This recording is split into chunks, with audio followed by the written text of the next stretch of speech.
Okay, hi everybody. I've trying to get this video thing figured out here, and I made this. I guess I should tell you, my name is Michelle, and I am new to making junk journals, and I made this one for my daughter for her birthday. Um, it has a pocket on the front made out of a pair of jeans, sort of jeans. They're more stretchy than. Um, and it's got this pocket here in this tag. It's just sort of plain. And I put her name. Her name is Heaven, like where God lives. On the spine. Sorry, I have to do this in my room because my grandchildren are out there and they're being a little loud. And I live in a very tiny house, actually an apartment in my daughter's basement. And there's not a whole lot of surface where I can work to do these recordings. So I'm trying to figure it out. Anyways, here's this cool little button here that I stacked up. And then her little, I don't know, tassel-y thing here. I think it might have been Julie from Dear Julie. Somebody, I watched their video and saw how to make a washi tape feather, and I thought it was really cute, so I made one. And then it's got this little angel charm, and I love pumpkins, so I don't know if you can see it real well, but there's a little pumpkin charm and a couple of these little flowers and a little tassel and some different ribbons. And I don't know if I put things together properly, but because again, I'm new at this bit. I just used this thread and sewed my signatures in. There's 2 signatures in this one. So anyways, the blue jeans go all the way around. So there's a pocket also on the back. And it also has the tag with the little bride because it matched. It was cute. I wanted to show you I did something different with my closure. I've never seen anybody do it. It's very simple. But I don't know if you can see it real well, but I took these plastic rings and like you would put on like a motorcycle helmet or a belt or whatever that has this kind of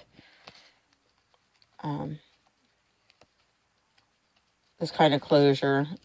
I don't know what they're called, but anyways, they work better with D-rings probably, but I had these little plastic rings somebody had given me, and so I made a little loop out of that ribbon and put it through, and it works really neat for a closure. I like it kind of better than just tying the closure.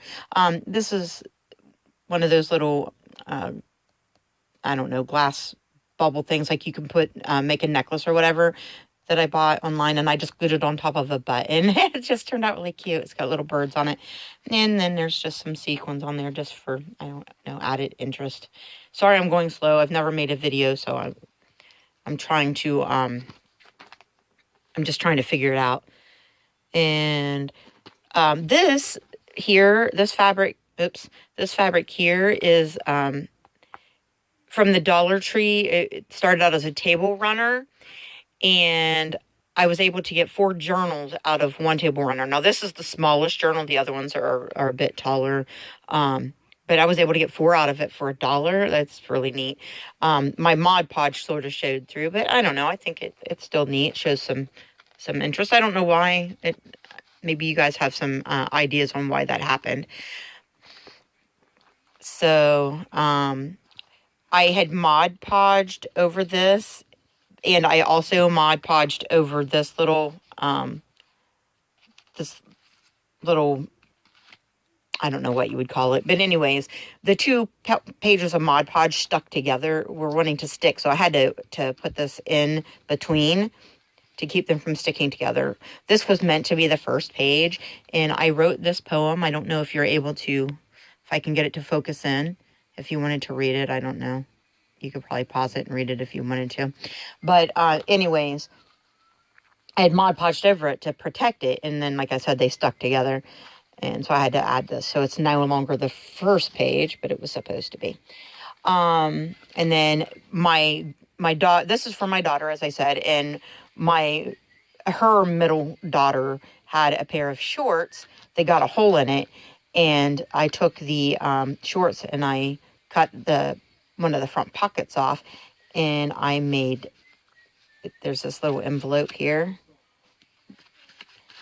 and then the pocket itself is a tuck spot, and then behind the pocket is another tuck spot. So here, it's kind of corny, but I did this little watercolor thing for my daughter, and since her name is Heaven, you know.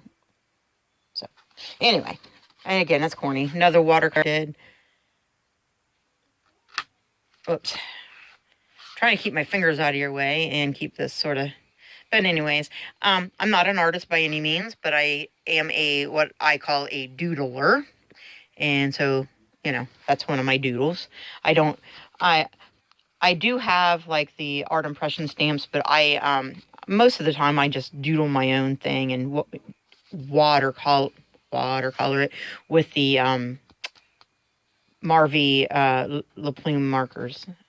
Anyhow, I made a little pocket out of vellum, a little tag, some blue, like legal pad paper, and a card that I've had for years and years.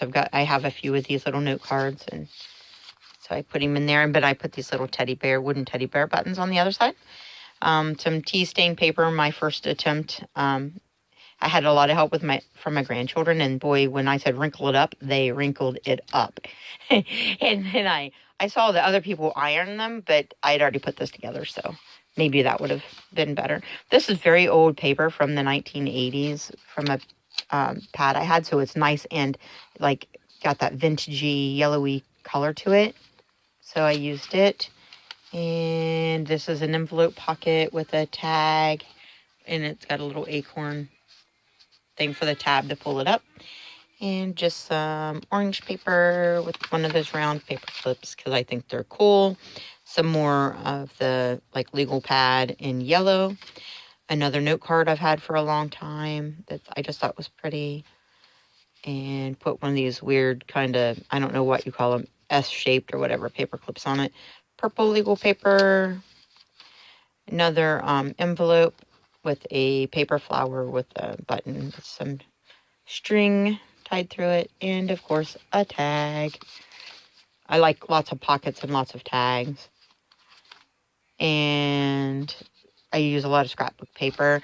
And here's another one of those I don't know what these are called, but you know, with a picture backed on it, and it's got little owls and some buttons. Scrapbook paper. This is not all the way down, so she can put a picture behind it. And my daughter is a very talented singer, so I put the talent on there. And one of these little clippies just because they're neat and could hold something that she wants to clip in there. And the back side of that. And then another thing that I drew and painted for her to sort of guide her in her beginning journaling. And I said, if I could save time in a bottle, I would, and, you know, a place for her to write some ideas of what she would do if she could, you know, save time. Not, you know, if she could, I don't mean like things to do to save time. I mean, things that if she could slow down time, what would she want to do with it? And I drew an hourglass inside of a bottle. Not, again, I'm not an artist, just kind of a doodler. And another note card. And this is one of the very first journals I ever made. So I've noticed that they're starting to get better, my journals. So this is the center of this signature, and my little threads here. I tied on some charms and some buttons on the string because I just thought it was neat. And some ribbon on the edge of this one that says Cherish. And maybe if I turn it this way, it'd be easier to hold. So Sorry, it's very hard to do this one-handed. I don't know how you ladies do it. And another thing that I painted in there, just if I won the lottery, what things would she do with it? And on the back of that, counting her blessings and some more of the scrapbook papers and ribbon. And this was actually paper from a book jacket, and it was just neat. There's different charms throughout. I don't know if you can see one's hanging out down here and up here. I like things to be dangling and sticking out the sides of the book.